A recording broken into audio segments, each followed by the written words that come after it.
Hello, everyone. Are you all feeling good? Yes. Okay, all right. So I will give you an opportunity to do a quick introduction around what you do. You can introduce your company and what you do. So I'll start with the gentleman just beside me, Mr. John. I thought you could have done ladies first. Okay, that's fine. Françoise, over to you. Thank you for calling me out, Mr. John. Over to you, Françoise.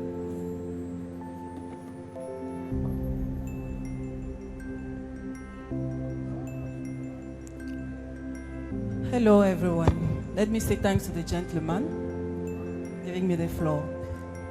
So my name is Françoise Basso Bilame. I'm from Cameroon.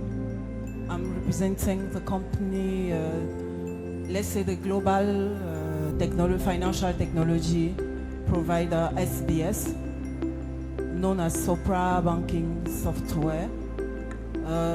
We are great and honored to participate to this event. We are working along the financial institution and bringing technology, running and building core banking amplitude to financial institution, and let's say working alongside the Fintech to helping all of this ecosystem to meet their targets. I'm pleased to be with you. Thank you. Hello. So I'm Emmanuel Owusu. I bring greetings from Accra, Ghana. Very happy to be here. And so I think, Onyeka, you did justice to the introduction. So I'm from the Ghana Interbank Payment Systems and Settlements Limited. What we basically do is we serve as the national payments infrastructure provider, bridging the gap between all players in the ecosystem and enabling digital financial inclusion. Thank you. Hello, everyone. My name is Victor Daniel. I'm founder of Nearpace, and that's a fintech organization. We focus more on corporate and SME financial provision. And I also lead Urida Energies. We also provide structural need for renewable energy in Nigeria, which we're currently doing in about 3 or 4 states at the moment. Okay, good afternoon, everyone. I'm happy to be here, and thanks for the opportunity to be able to talk in Digital Expo, PayExpo. My name is John Wachuku. I'm the Chief Strategy and Executive Officer of Zora Communications Limited. So we're a technology company for observability, cybersecurity, and infrastructure management. So observability means that all your infrastructure, digital infrastructure from the core, transport, the fintech rail, everything will give you visibility into it and help you with the cybersecurity, because you can only monitor what you can see, you can only manage what you can see, you can only optimize what you can see. So because we provide you that visibility. So I'm happy to be here. So let's talk about scaling the next billion fintech opportunity. Thank you, everyone. Round of applause for our panelists. Okay, so when the CBN governor was really unveiling the PSB 2028, there was something he said that has stayed with me. He said payment is the invisible roads, right, that moves money. And that framing has really is really what this conversation is built around, because a road is only important as the people that get to use them, right? You're in Nigeria, you see how there are roads, and then either you have to have an SUV to ply that road, all of that. So in a sense, if you're bringing it down to the whole fintech space, there's a lot of exclusion. So while we are talking and start to frame what we want to do to get the next billion users, we need to talk about how we are building for people that are the most excluded. And that's really what our conversation will be centered around today. So my first question will be to you, Françoise. As a global fintech leader working across international markets, how do you access Africa fintech growth potential compared to other emerging regions? Okay, as a global financial technology leader, from SBS perspective, working with 1,005 more than 1,500 financial institutions across 80 countries. What we could say is Africa stands out as one of the most structurally compelling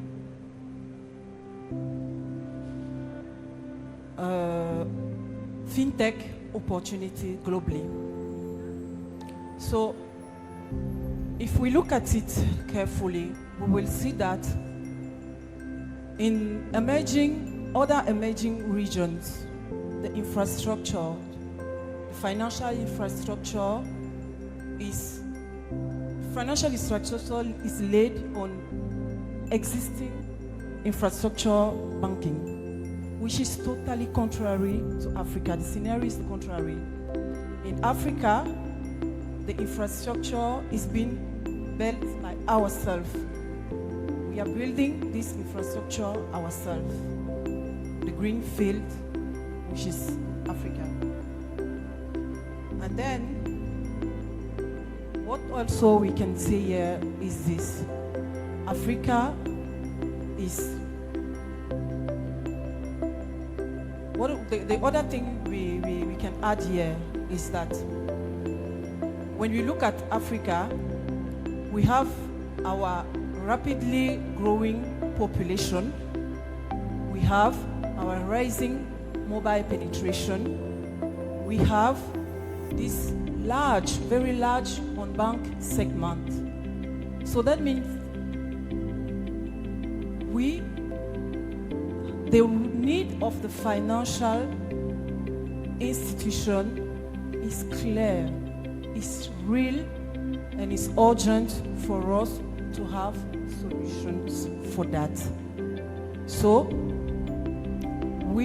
to get there, we need to think very fast, and that's why you could see that most of the fintech software platform have been pioneered by Africa, and the rest of the world can still learn from it. When we look at the mobile money, when we look at the financial banking agent, when we look at the USSD based solution, they are coming from Africa. So the other thing which is very exceptional with Africa too is how all this is being powered through an ecosystem, not only a single player.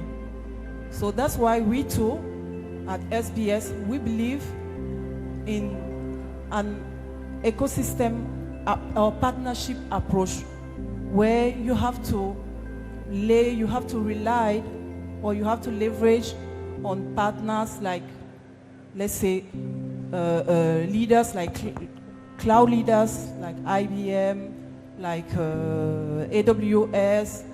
You need to work with compliance and regulatory we need to work on solid regulatory framework.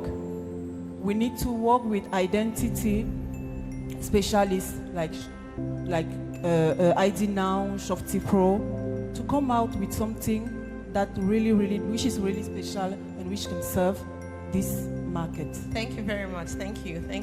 I think what you have really surfaced is the fact that we have built based on our challenges, right? So if we had great internet penetration, there would have been no need for USSD, but we've been able to innovate based on what is happening, with our current reality. And we've done some great work there.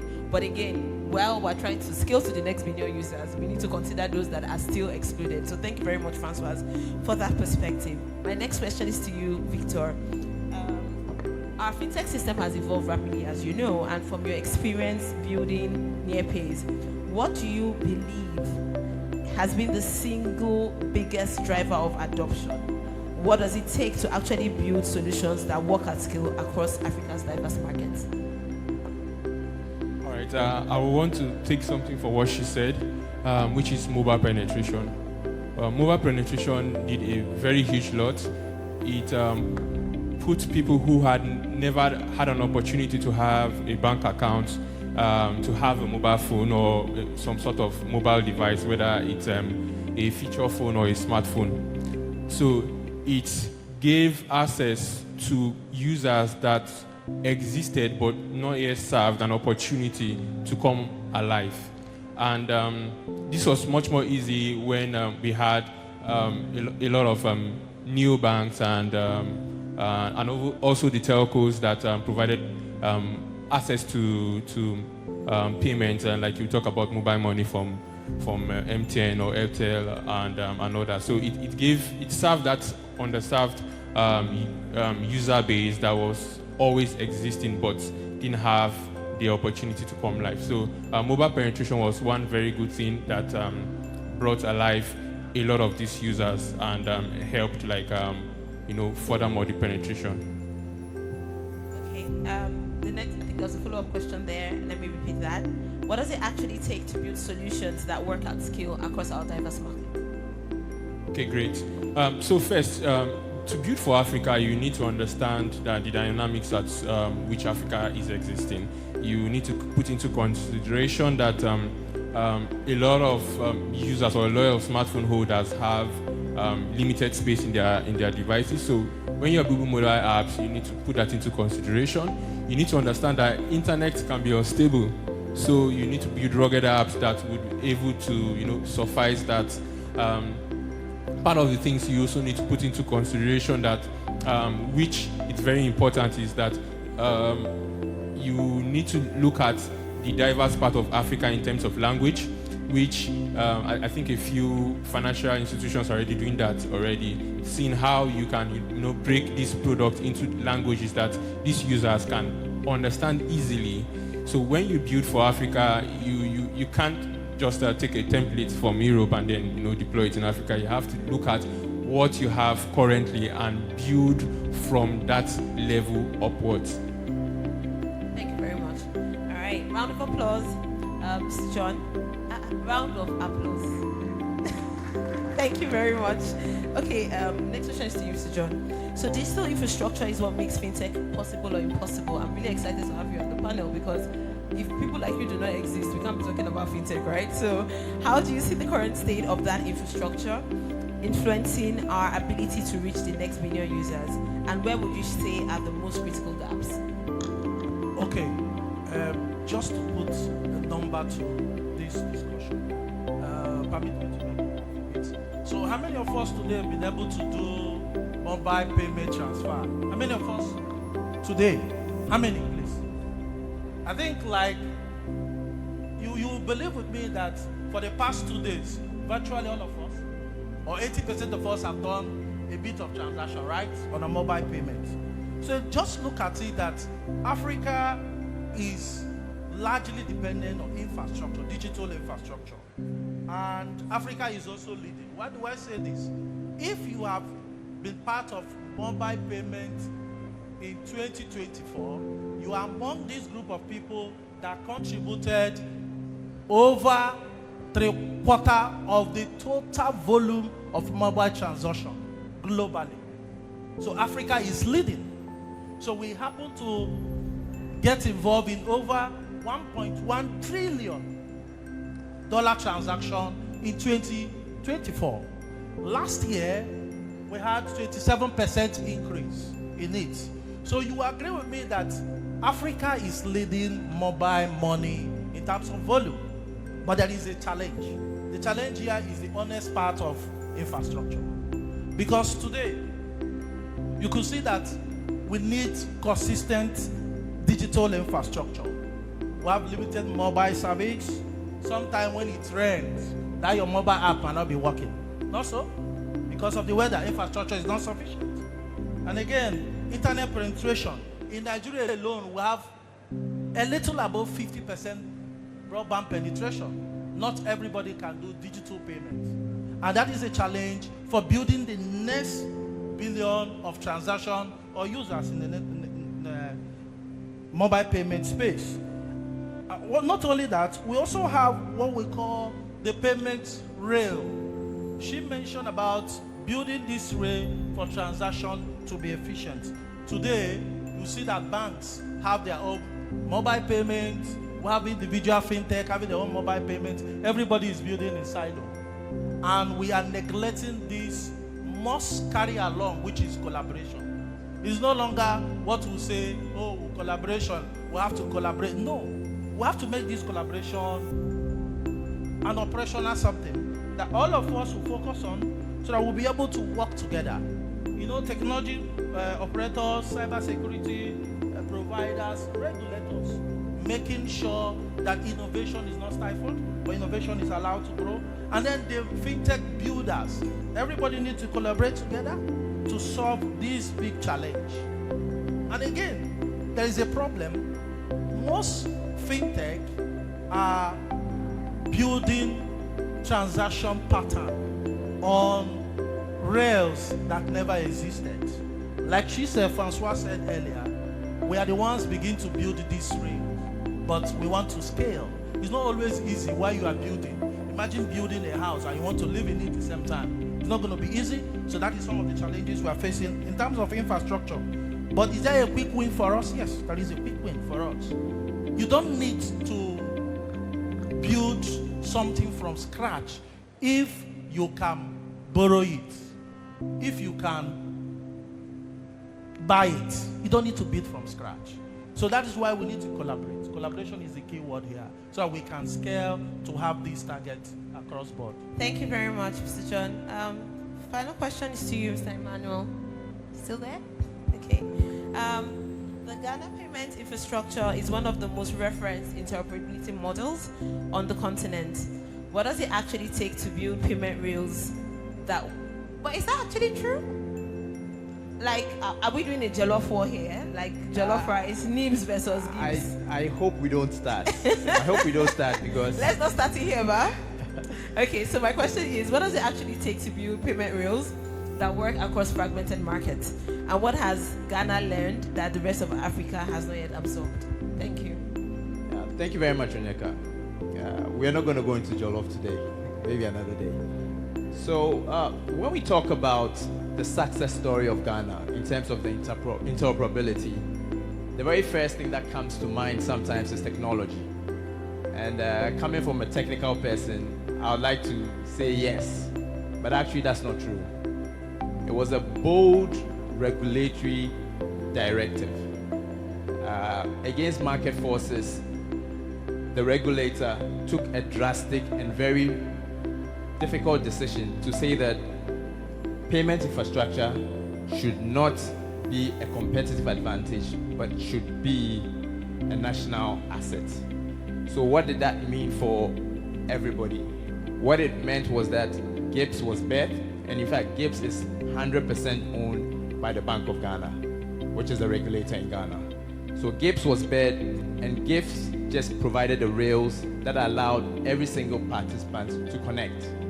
Once they connected, they didn't need to worry about how they got access to the whole ecosystem. Now, you have to really ask, what is the big advantage here? Possibly for the players that were already established before this directive came into play, it was just about connecting to the national infrastructure player. But for new fintechs that were coming in, what it meant was that once you connect to GIBS, you have an ability to reach everyone. And that means that you don't waste money on investment for connection, but you can push that investment into the last mile to build your services, to innovate, and to be able to access the markets a bit more. Now, how did that happen? There were two main things. In 2015, GIBS Instant Pay was built. Now, that was a real-time account-to-account transfer, one of the first at that time. And 3 years after, in 2018, mobile money interoperability happened. Now, mobile money interoperability basically meant that all mobile money wallets were interconnected. They were interconnected irrespective of whichever mobile money company were coming from, and they were interconnected to all banks. This, once again, completely shattered fragmentation in the market and allowed for more flexibility and more innovation as well in the market. Thank you very much. So we're moving to the next round of questions, and I'm going to start with you, Victor. So, reaching underserved users, I mean, I'm in the development space, right? So, many times they are in hard to reach areas, it's expensive to serve. We can be honest about that, right? So, it's usually subsidized by development capital, grants, or cross subsidies from profitable urban users. What do you think is the honest business model for serving the next billion at scale? And can it work without philanthropic capital holding it up? And I'll ask this question. So, beyond philanthropic capital, even so, you can answer the question, can it work without philanthropic capital? But I would also want you to answer in what would be the most sustainable model, even if philanthropic capital has to be catalytic. Thank you. So, for your first question, I would say, well, it can work, but like you said, it can be a catalyst that can push it and make it like work better or faster. But of course, it's possible. But looking at the unbanked, maybe putting it that way, and seeing how we could fintechs or platforms could easily reach out to them in for areas that have been unreached.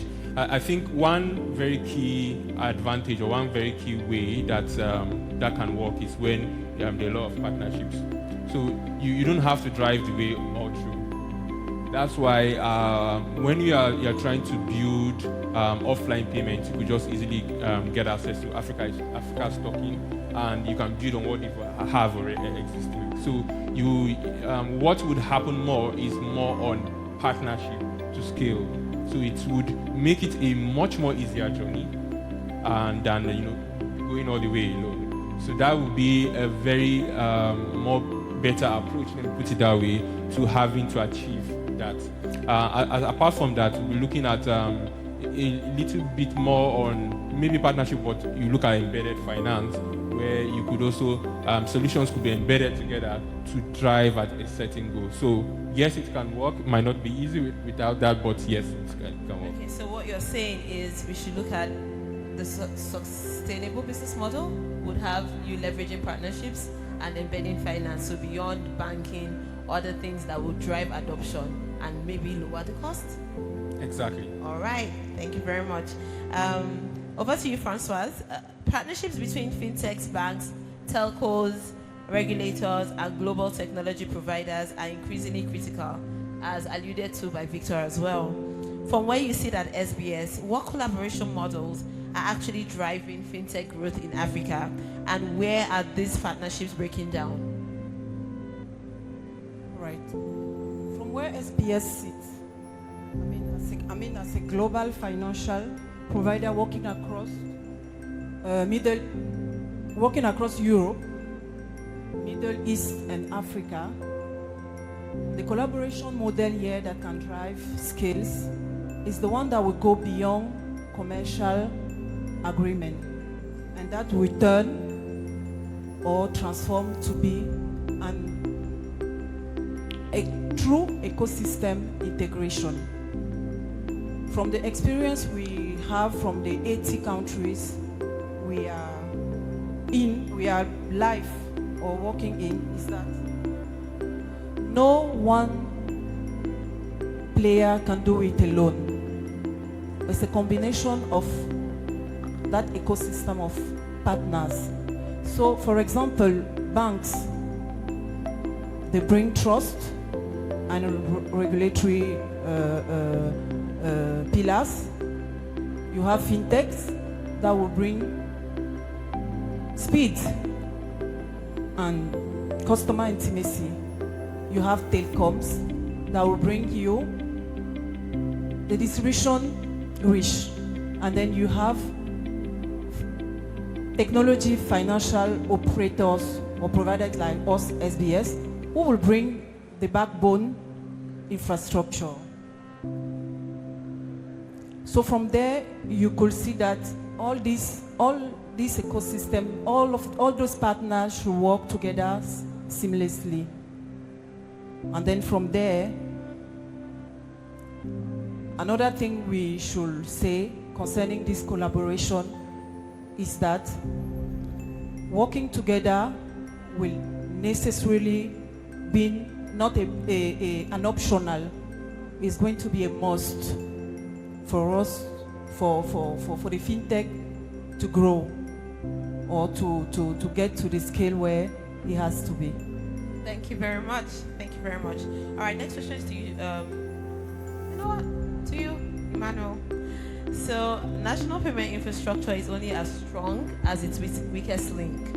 Usually the last mile agent or the rural community with intermittent connectivity. How do you build resilient infrastructure that does not abandon the people at the edge of the network? You can see we're getting into the inclusion phase of the conversation. Yes. Thank you very much, Onika. So I think previous speakers have said clearly that connectivity, financial connectivity in Africa has been unique, right? We started it and we have to continue to evolve it. Now at Gibbs, what we've tried to promote is that in our design and planning, we are always factoring the last person. So every single product that is today on the market in Ghana has to have a USSD channel as part of it.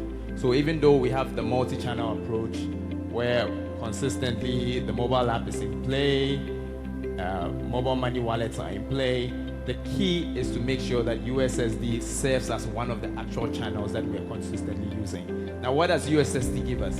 USSD give us access in very low coverage locations. You are able to connect, and almost all basic phones are able to connect. Because today in Africa, the fundamental challenges are on these two main things: infrastructure, connectivity to extend to these rural areas, and the ability to purchase smartphones that can give the high-tech super apps that we see today from our fancy fintechs. So the key thing is making sure that the channels are accessible to the less endowed in society and able to reach the farthest of the edge of connectivity. Thank you. Thank you very much. Mr. John, I mean, you've already alluded to a lot of things in terms of infrastructure gaps, right? Now, while we are talking about meeting the next billion, would you say we are designing for the Africa that exists, or we are designing for the Africa that we hope for when we take into account the cost of devices, the cost of electricity access, and the epileptic nature of that? And then also, in fact, let's not start talking about mobile data costs, because even I have issues with that. Okay, so would you say we are designing for the Africa that exists or the Africa that we hope for? Okay, I will take this in a different perspective. You know, most mobile payments or fintech are internet native. Most times they are focusing on people who already have stable electricity. You have data in your phone, you have smartphones that should be able to do the transaction. And now our friend from Ghana talked about using USSID. Think about it. Much of the number that are using mobile payments are found in the urban area, but the unbanked are found sometimes in the rural area. And even in the urban area, there are a large scale of people who cannot afford these high-priced phones to do mobile payments. So if we're building for the Africa of today, which should be the priority, we should be focusing on building something that would just cost us a little, something that you'll be able to do offline transaction, and then the system can reconcile when you are connected to the internet. You should be able to build something that someone in the remote area in my village in Imo State should be able to do a transaction, and then when he comes home and comes where there's internet, he can reconcile, and then you should be able to see how we can build cross-border payment. And for instance, I was in Cotonou the other time, just by the Seme border. I wanted to pay for just to pass by. I don't have the money, I have to go get the cash. But if mobile payments, interoperability between this Nigeria and Benin is working, it should be easy for me to do that transaction. But we are not. The Africa we should be talking about is the Africa that now exists. let us not fantasize that we want a better digital Africa. But the present, which is helping us evolve, is the Africa that live, the people that live around us. So we need to build for them, make it easy for them to do transactions. Have we ever thought of doing payments and our connectivity is just Wi-Fi? Our connectivity is Bluetooth. Imagine that. The way we do send music, transfer from one mobile phone to another with Bluetooth or Wi-Fi, just share within yourself. Imagine doing payments that way. We will be building for Africa that exists. Because it is Africans that we can solve our problems. And because we are mobile native, we are the ones facing this challenge and we can solve it by ourselves. So let us build for the Africa around us, not the future Africa that is yet to exist. Okay, so one more question on that very quickly. Okay. One thing that I know has really moved the needle with inclusion, and I don't know, Emmanuel, maybe you can assess if that's also your experience in rural Ghana. For Nigeria, a lot of things that has really tipped the scale for financial inclusion was with SANEF and the use of mobile POS agent banking, right, for a lot of cash in and cash out. Now, I would believe that that is some response to building for the Nigeria that we live in. Do you think that that model can be scaled? And Emmanuel, maybe once it's done, you could answer. Has that been your experience in, maybe like in rural parts of Ghana? Well, I think Africa is the same everywhere. Because I work in the infrastructure space and it takes me to some remote villages in Africa, in Nigeria, in Cameroon, in Ivory Coast, in Ghana, remote villages, to give them connectivity. It's the same experience everywhere. So if the agency banking is effective and we can optimize it and allow people to be able to do more of the USSID, more of perhaps the Bluetooth payment options, it could scale across Africa. Because infrastructure, robust infrastructure, broadband infrastructure is only concentrating in the urban area, but in the remote areas is a difficulty. And that is why Nigeria is trying all it can to be able to extend this high capacity broadband from the urban area down to the remote area. Mr. Emmanuel, you want to speak? Yes, so I think I tend to agree. Agent network has been the ideal case to extend banking services to the rural areas. The only thing is that the tool that we use in Ghana is mobile money. So, classic example, the advent of mobile money showed a huge explosion of digital financial inclusion, where almost every square meter you pass, you find an agent and you have an ability to be able to receive money or to be able to send money. And this is a classic African use case where you wouldn't find anywhere across the world. So I think I tend to agree with my brother right there. Okay, thank you. So what I'm hearing is we have to optimize, and what it sounds like Mr. Emmanuel has said is Ghana is already optimizing. So beyond using POS devices, maybe we need some other, ways of doing that. All right, great. So now we're going into the final round of questions, and I will start with you, Francois. As Africa's fintech ecosystem matures, what will define the most successful companies and ecosystem? And what is the honest advice you would give an African fintech leader seeking to build partnerships with global providers like SBS? Very quickly, please. Very quick one. I would say is that we should all consider that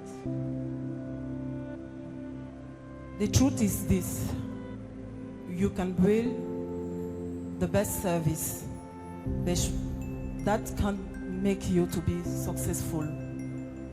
What can make you to be successful is the ecosystem, the best ecosystem you're applying or you're using. So the most successful fintech and financial institution will be the one that will move from standalone solution to composable, interoperable platform. The one that can plug into partners network, integrate open banking, fintech solution or connectors to bring the best services. So this is not more a technological choice, it's a strategic position. The question today is no more how it's not more to partner, but it's how to structure the partnership to be successful. So the other, let's say, defining factor or another advice will be around the data and the AI maturity in Africa. In a continent like ours, with a diverse population, fragmented as we are, we really need, with informal economic and a thin credit record that we have, the fintechs that will succeed will be the one that will turn the raw data to intelligent ones. Thank you very much. Victor, this question is for you. The AfCFTA is designed to unlock about $3.4 trillion in the continental market. And of course, fintech will either unlock it or become the bottleneck. From your vantage point as a builder, which is it right now? In its current state, will fintech be a bottleneck or will it unlock that $3.4 trillion? Okay, I think at this point it won't be a bottleneck. A lot of things have gone into, a lot of things have changed rather from how fintech were, built like from scratch like previously. Things have, they've been better exposure to using artificial intelligence as a tool, like an enhancer tool that has enabled more better infrastructure in terms of collaboration. So it's going to be like a positive advantage, and then wouldn't have any issues with that. Thank you very much. Over to you, Mr. John. AI is reshaping financial services globally, right?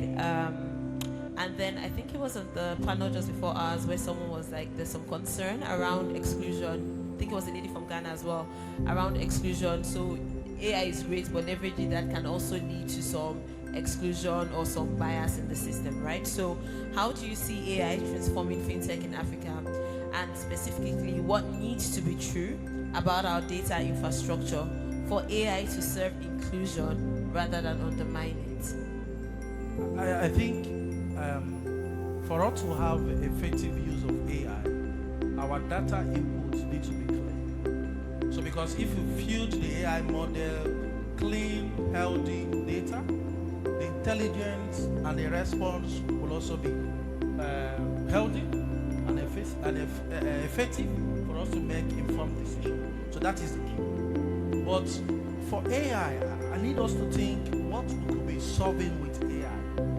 If we are feeding AI the same financial trade information data for people who are already banked, it will make intelligent decision as to credit score, credit worthiness with what information he has. But what about feeding this AI another form of data? Because over 350 million adults are unbanked in Africa, many more in Africa. And because not just they don't do financial transactions, but because they don't have a formal financial history, so they are not credit worthy, so to say. You cannot rate them to give them a credit score. But these individuals, they do what we call data usage. You can use the data usage for credit score. Some of them, many of them pay for utility. You can use that to build the credit worthiness of such individual. So if we have AI solutions that can not just focus on already existing data financially, focus on behavioral, how people use data, how people recharge their phones, and how people respond to system around them, it could help to build an inclusive system in which we look at the unbanked who doesn't have history, bring them with a clean information as to their behavior, and then give them a score. Thank you very much. I really like the points you touched on around feeding it with the right data, right? So I know the central bank is very in early stages of working on a disability inclusion strategy for access to finance. And there was a time when we had to start, when I was working at the bank then, you now had to start reporting gender disaggregated data so they will be able to separate women from men and be able to, based off of those data points, you will now be able to sell or at least provide solutions that are custom fit. So I think what I'm hearing is once we have that level of detail in our data collection, so if we're talking about the unbanked, and hopefully our regulators are here, we need to even drill down to the minuscule data points that can be used to get them included with as minimal barriers as possible. So thank you very much for that point. So for the last question this round, Mr. Emmanuel, what is the future of national payment system? I mean, what are you thinking about, going forward in the next couple of years in an era of cross-border payments and fintech platforms, embedded finance and AI-driven services? Does your national infrastructure layer become more important or less important? So I'll start from the last and then build along. I think it hasn't been more important because if you remember, I've been talking about silos, and almost every domestic administration today has quite an enriched access to financial services based on the infrastructure that is in there. But if we are to aim to achieve cross-border trade, open up a complete market of almost 1.6 billion people, then we need to stop thinking about domestic. So really, what are we doing to make sure that the trader in Lagos can easily access the market in Accra? And to do that, infrastructure providers, payment system providers need to completely think beyond the borders that they sit today. And the key for me is meeting that next billion. We need to be very smart about how we invest in the infrastructure that we put in place. We need to not just think about the capacity, but we need to think about security, redundancy, and build trust in the ecosystem. But above all, I would say that we need to start aiming for achieving ISO 20022. Now, what is that? That is just basically the financial transaction language that allows cross-border communications. It's a complete universal setup that will allow us to enrich the transactional information that we send and put a lot more information in there to take away all the middlemen. That is increasing the cost of cross-border communications that as we have it today. So fraud prevention, so compliance, enablement, all of this is going to make sure that we get to that stage. And for me, what we are doing in Ghana is making sure that Gibbs is ready to move to beyond borders. And I would challenge all traditional or our domestic national providers to aim same so we can achieve that. Thank you. All right, thank you very much. Round of applause for all our panelists. We'll take a final question just for everyone, but before that, I don't know if we have questions in the room. Anyone? Okay, that's one. I'll need your help. Okay. Please raise your hands if you have questions. Okay, that's two. Okay, I think we have two questions in the room. Three. Okay, great. All right. Hi. Hi, my name is Khadija. I am a digital marketing specialist and the founder of 234 Marketing Agency. I understand that offline payments has been discussed, has been talked about so far, but I'd like to know what trend in the fintech sector is underestimated or not well talked about. Let me take the second question. I think there was someone here. Yes. Who's going to take? Victor, are you going to take that question? You should be able to. You're the payments guy. Did you hear the question? She was saying what offline payments have been discussed, but what other like fintech trends or like solutions have been undermined or have not really caught on that can actually move the needle. Is that what you're trying to say? Okay, great. All right, let me take the second question. Yeah, good evening. My name is Victor Fomba. My question is to Emmanuel. The unification of fintech infrastructures in Ghana, how did it affect players in the fintech space, and how did the individual players gain their competitive advantage? All right, thank you. So you can start, Victor, and then Emmanuel take the next question. Right. I like the fact that you spoke first about offline payment and a lot of things that can be done from offline. But I'll say a part that has been undermined in terms of payment is embedded finance. And I'll give my reason why. You could have a store in maybe Alaba, and you are doing very well. You just want to scale up that store. And you go to try to access finance or access loan.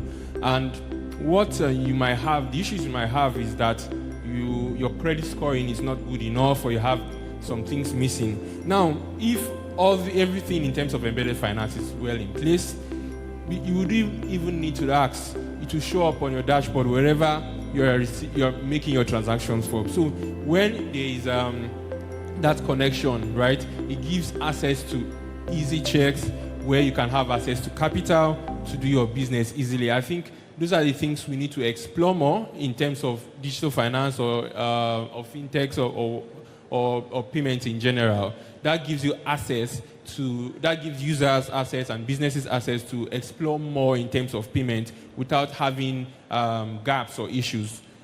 I don't know if that answers your question. All right, thanks. John? Yes, with respect to what you mentioned about embedded finance, there is a largely an ecosystem that relies so much on mobile payment that sometimes we forget about them. That is the agricultural ecosystem. Because we could see that if we have a well-defined embedded finance in our financial ecosystem, it will be easy for you to locate markets as to produce, as to linking the farmers to the end users. Sometimes we don't talk about it, but food is a basic necessity. Everybody needs to talk about how we continue to live.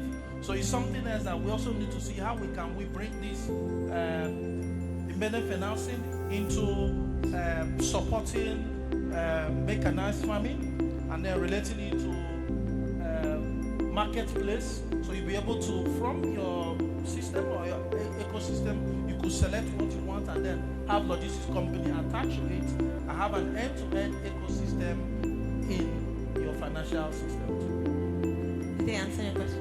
Okay, great. Manuel? Yes, so I want to make sure I understand the question clearly. So it's more or less how fintechs are leveraging on the GIPS infrastructure to do business. Is that correct? Is that correct? There was an added layer around the adoption. Yes. Okay. Did it affect the number of players, for instance? The unified, and how did they individually gain their competitive advantage since it's unified infrastructure? Okay, great. So actually, today, if you look at the landscape of fintechs in the ecosystem, the differentiation is purely on the service. Not to really mention specific companies, the differentiation is on the quality of the service. There are certain fintechs in Ghana today, you can be assured that if you want to get your connection through, it would go through. You can be assured that if you want a very simplified user interface, you're going to get that. So what has happened is that they have not had to worry too much about, do I need to establish connections to MTN subscribers? Do I need to establish connections to Airtel? Different subscribers. All they need to do is that focus on the innovation, focus on how they improve their customer experience. And because they are connecting to GIPS, they are able to reach every single player within the ecosystem. And that has, from my view, enhanced the competition, but on a completely different level, not on the access or connectivity layer. I hope I've answered your question. Okay, thank you. The other lady there, please can I get a mic across to her?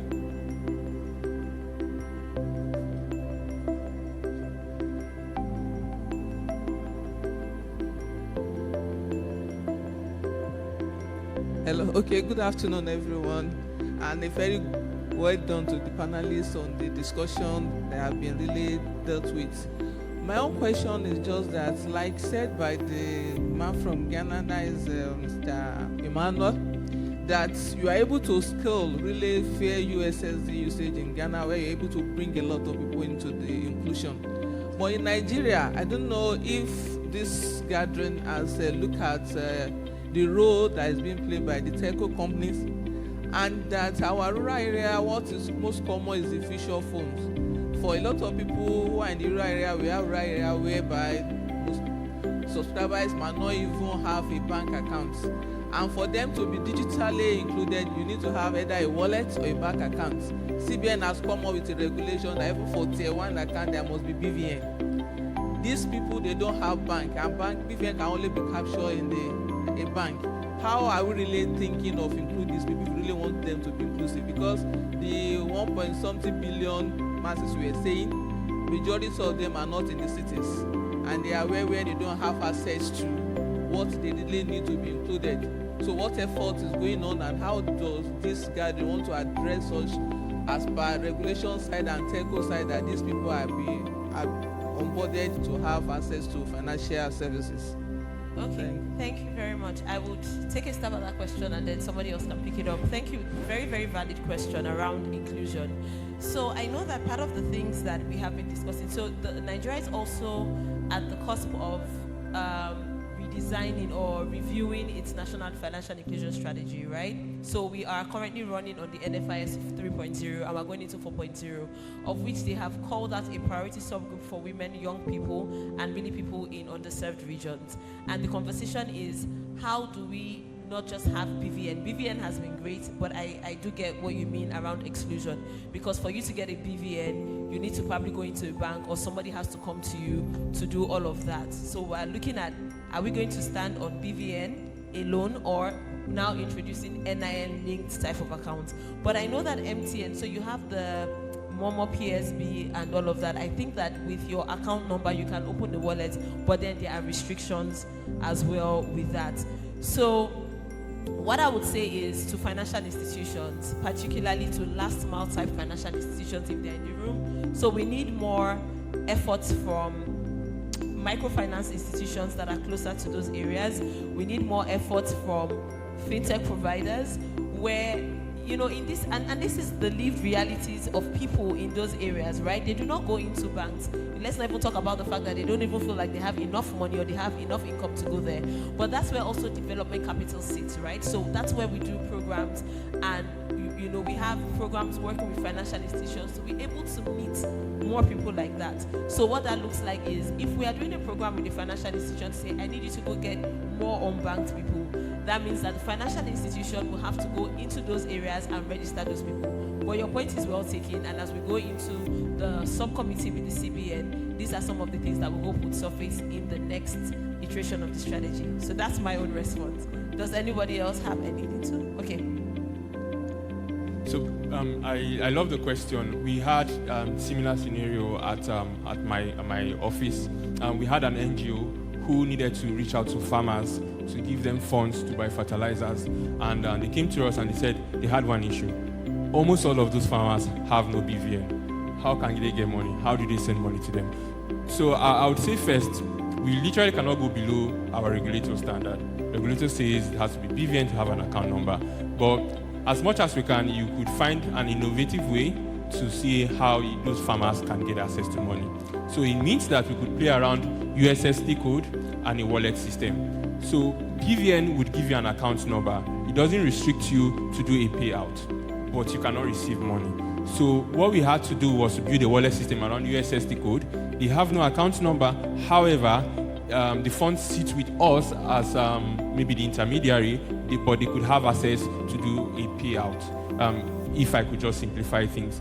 So we fall in line with what the regulators say. So they cannot receive money directly. However, we found a way to have them have payouts. And there's also mobile money, MTN mobile money in Nigeria, just that it's not as deeping in assets as much as you find it in Ghana or in maybe Rwanda or other maybe African countries. But These are the standards we have from our regulators. We can't go less than it. But, of course, innovation can play its own part to see that people's needs are still met.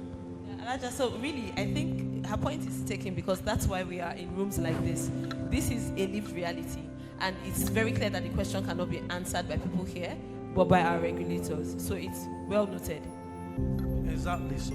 And that is the real Africa that exists now, that we want to build for. Yes. So the reality is that there are several options of addressing that. Sometimes you walk through the cooperative society to address such challenge, where you have the cooperative society have a defined structure of how to disburse such funds. But the key thing is that is what we should be thinking, how to build for the Africa that exists now, how to solve this challenge, and also meet the regulatory requirements. It's key for us. All right, thank you. So, final question to everyone. We'll start from the end, Francois, down here. So, let's say we're back here 5-10 years from now, and then you have a young entrepreneur, a woman, anybody, a person with disability, who lives in rural Nigeria, or anywhere in rural Africa, right? That can pick up her phone, access everything. So everything we've talked about today, she can make payments. If she's a farmer, she can access markets. She can do everything she wants to do on her phone today. Everything she needs to build her business. What would you say has to be true today? What decisions do we have to make today for that moment to exist 5-10 years from now?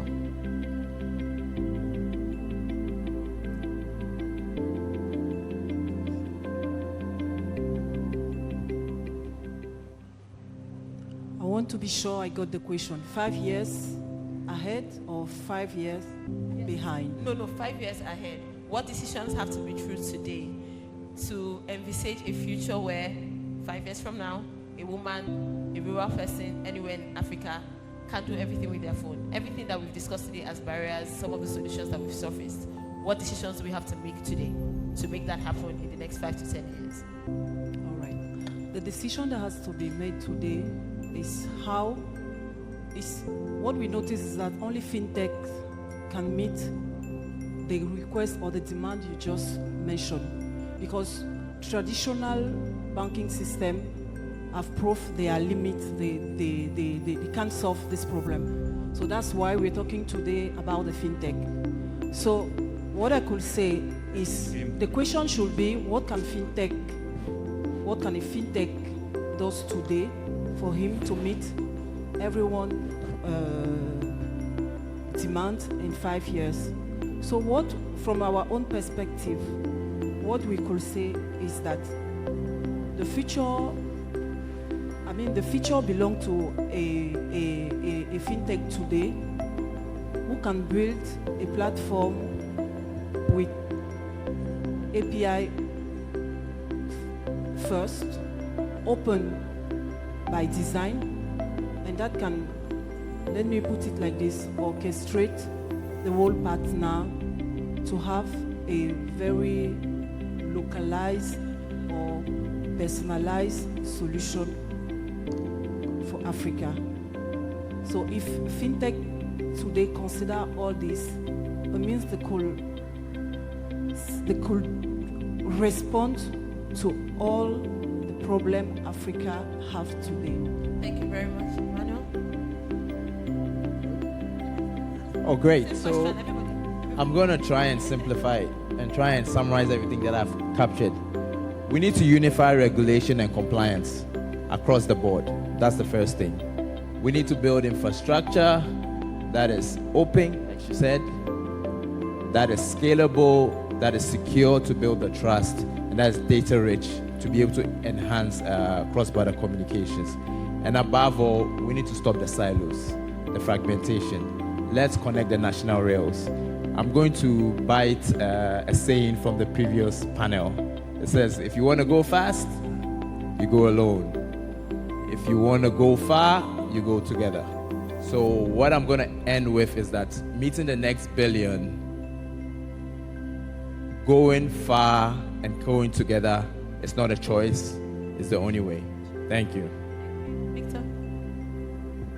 So just to add to what he has said, first, structures needs to be done first. So we need to have very good collaborative discussion between our regulators, the banks, the telcos. We need to have better collaborative discussions. And then a lot needs to be done in terms of structures.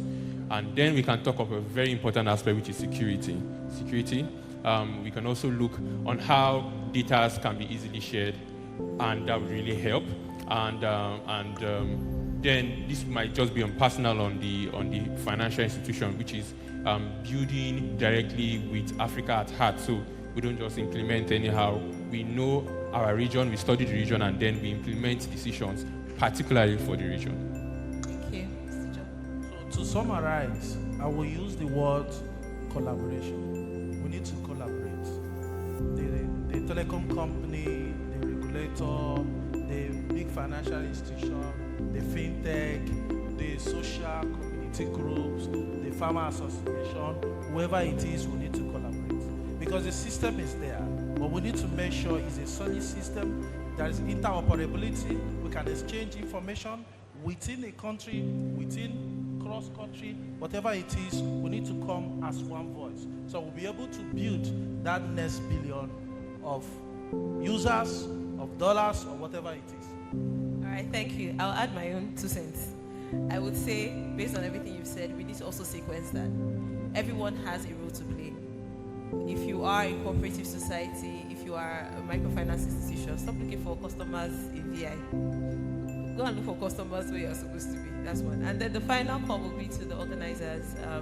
Over 20 years of doing this great work, I think that you sit at a very critical inflection point where you should take everything that has been spoken today to the regulators around building for the next billion. So let's it not just be another conversation. We're coming back here to talk about it. Hopefully by the time we come back next year, we want to see key takeaways, things that have come out, tangible things that have been implemented. The CBN governor said it's not about documents anymore, it's about execution. So we believe them, and then we're sure that, with critical stakeholders like the Intermark and the Digital PayExpo platform, these things will become a reality. So on that note, thank you very much to my panelists.